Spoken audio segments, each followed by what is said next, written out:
Hello everyone, welcome back to our channel. In today's video, I'll show you how you can fix Chrome Friends Not Showing. If you're experiencing issues with Friends Not Showing in Chrome, here's how you can fix it. For that, first of all, you have to check your internet connection. Ensure that your device is connected to your internet. A stable connection is necessary for Chrome to sync your friend list. So, double check your Wi-Fi or mobile data connection. After that, make sure you're using the latest version of Chrome. You can simply tap on this letter icon here. Scroll below, tap on Help, and then tap on About Chrome and check for new updates. If the updates are available, you can simply install them to ensure you are running the most current version. After that, clear your cache and cookies. In Start Settings, simply tap on Privacy and Security.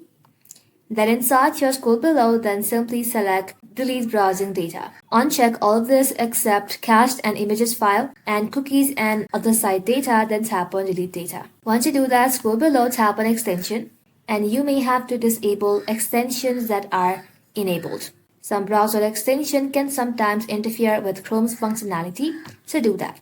After you do that, simply sign out of your Google account and sign back in again. By following these steps, you should be able to fix or resolve any issues of friends not showing in Chrome. That's it. Thank you all for watching. If this video was helpful, leave a like and sub, and I'll see you in the next one.